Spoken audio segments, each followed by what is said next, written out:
Fala pessoal, tudo bem? Hoje a gente vai começar falando aqui sobre o capítulo 2 do livro dos médiuns, que se chama O Maravilhoso e o Sobrenatural, né? Então vamos lá. Se a existência do espírito, né, ela fosse de uma forma isolada, né, se a existência do espírito fosse encontrada somente dentro do espiritismo, poderia existir uma chance, né, de ser algo suspeito ou algo ilusório. Mas a gente encontra relato de espírito em todos os povos, né? Desde os mais antigos como os mais atuais. E principalmente nos livros de religiões, né? Se fala muito sobre espíritos, né? Não de uma forma clara, né? Mas de uma forma discreta, vamos dizer assim.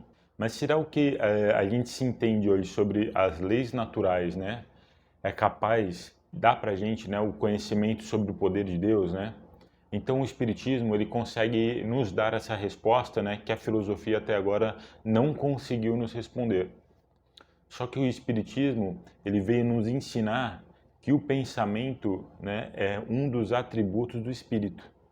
Então a possibilidade que o espírito tem de atuar sobre a matéria, né, transmitindo seus pensamentos, né, e portanto afetando os nossos sentidos, ele provém da estrutura, né, e funcionamento biológico do corpo do espírito. Que isso então não tem nada a ver com o sobrenatural, né, porque se faz parte do biológico, não tem nada de sobrenatural. Então o espiritismo, quando ele foi apresentado para o homem, né, aconteciam muitos fatos, né, muitos acontecimentos que a gente chamava e acreditava ser algo sobrenatural, né, devido ao fato do desconhecido ainda, né. Então existiam as mesas girantes, né? Que, para ser sincero, assim, quando eu ouvi a primeira vez, eu não acreditava muito, assim, eu achava meio suspeito aquilo, né? Mas depois, vindo a estudar o espiritismo de uma forma mais profunda, eu acabei entendendo como tudo funcionava, né? E é isso que a gente quer trazer aqui com a criação desses vídeos, né? Tentar trazer de uma forma mais natural essas explicações. Então teve os casos da mesa giratória, né? Tem o caso da psicografia, né? Que é a mensagem que o espírito ele transmite para o médium, né? Através da escrita. Tem a psicofonia, né? Que é quando o espírito ele fala através do médium, né? E também tem os efeitos físicos, né? Que são as batidas na mesa, né? Estralar de coisas assim, né? Luzes e movimentação de objetos, né? Então isso tudo faz parte, acontecia muito, né? Na verdade, no início do espiritismo, né? Quando o espiritismo ele foi apresentado, né? Porque o homem ele precisava ainda, talvez até hoje, mas naquela época ainda precisasse mais que as coisas elas, como posso dizer, de uma forma mais que o homem precisava visualizar as coisas, né, sentir, né? Então aconteciam muitos fatos assim no início do espiritismo exatamente para isso, para poder comprovar para o homem que aquilo era real. A gente vai entrar em detalhes mais assim sobre esses temas, né, desses fenômenos nos próximos capítulos, né? Por enquanto vamos seguir aqui com o capítulo 2. Então depois desses acontecimentos, né, as pessoas elas acabaram se questionando, né, como seria possível um espírito ele suspender uma mesa no ar, né, e manter ela suspensa, né, sem nenhum ponto de apoio, né, fazer a mesa flutuar, né? Então isso não seria uma anulação da força da gravidade, né, que é uma lei da natureza? E a resposta é sim, né? Mas será que a gente conhece tudo sobre a lei da gravidade, né? Será que a gente não está faltando algo assim a mais para a gente conhecer, né? Para a gente aprender sobre a lei da gravidade, né? Porque um século atrás, né, se alguém tivesse falado que a gente conseguiria falar com uma pessoa em qualquer lugar do mundo, né, e em tempo real, essa pessoa ela podia ser taxada de doida, né, de maluca, né?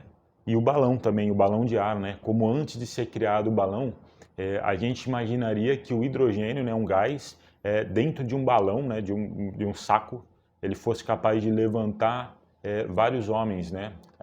E assim fazendo vencer a força da gravidade, né? Então por que que um fluido que ainda é desconhecido para o homem, né, é desconhecido entre aspas, né, porque já existe muitas comprovações que existe aquilo, mas é desconhecido porque a ciência ainda não elegeu ali como um elemento químico ainda, vamos dizer assim. Então, por que que esse elemento não conseguiria também contrabalancear a força da gravidade? Né? Não que esse fluido ele funcione da mesma forma que o hidrogênio para o balão, né? Mas vamos usar esse exemplo para a gente fazer uma comparação, né? Através de analogia. Mas como que isso prova, né, a intervenção do espírito sobre a matéria? Então, se a gente resumir isso, né, em um ponto teórico, né, isso seria explicado que todo efeito inteligente ele vem de uma causa inteligente. E já sobre o ponto de vista prático, né, como foi provado já dentro dos fenômenos espíritas, né, os fenômenos físicos, que a gente vai falar com mais detalhe nos próximos capítulos, esses fenômenos mostravam provas de inteligência, né, nas suas respostas.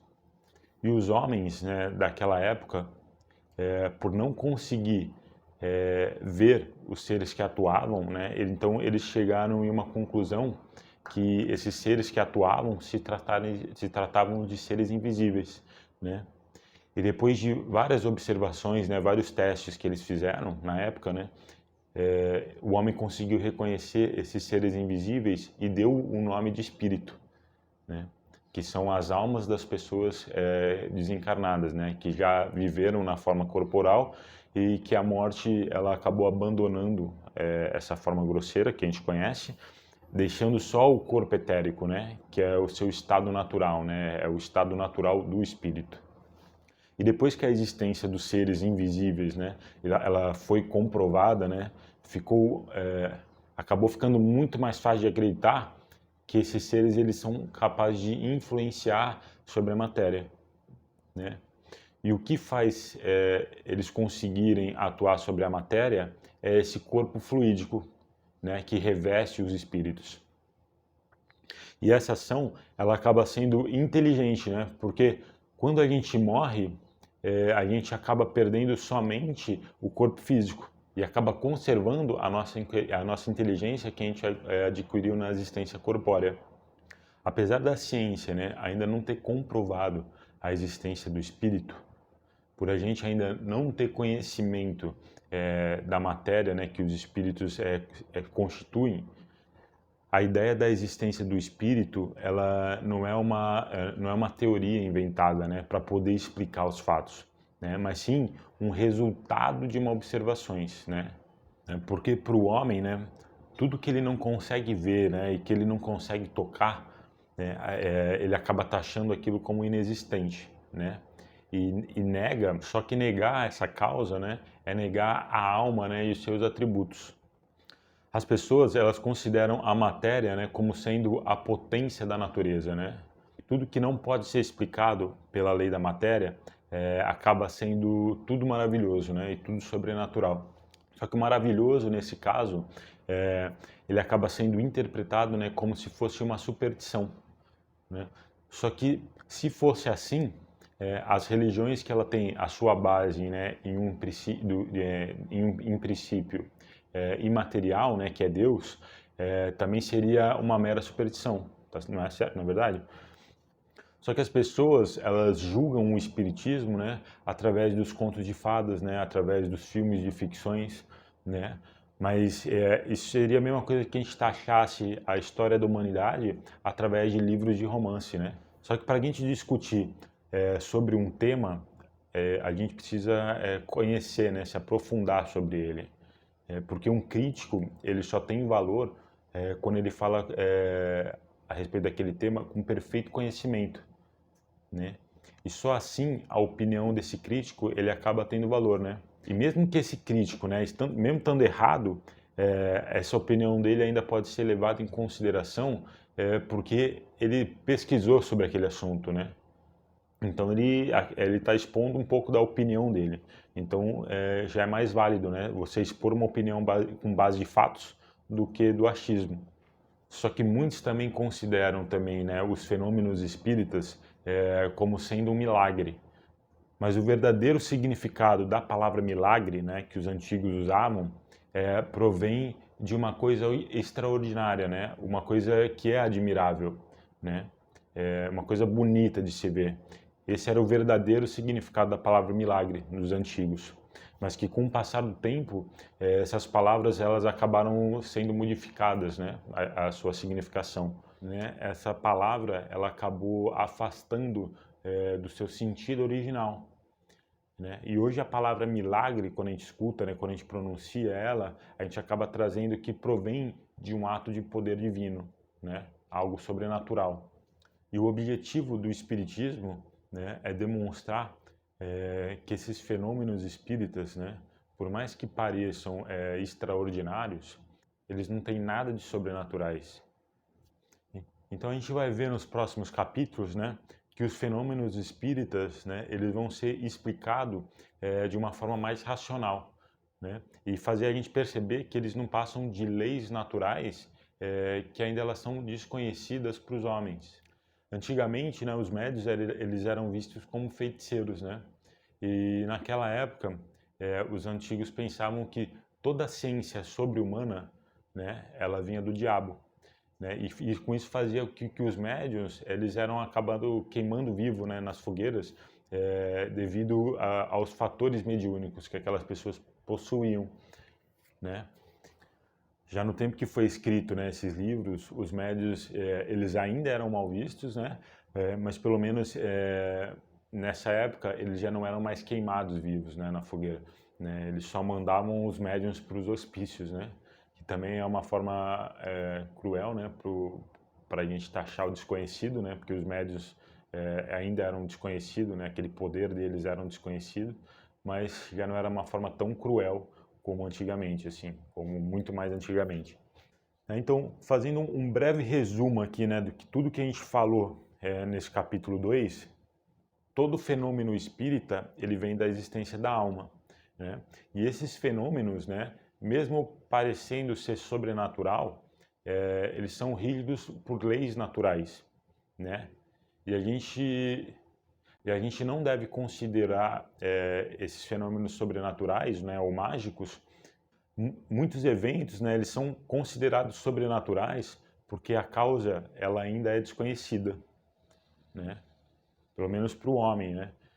Mas o espiritismo ele explica que a causa é proveniente do domínio da natureza, né? E o espiritismo sabe que muitas das crenças, né, que foram surgindo ao longo do tempo, elas são baseadas em fenômenos inexplicáveis, né, mas que não necessariamente fazem parte de fenômenos sobrenaturais.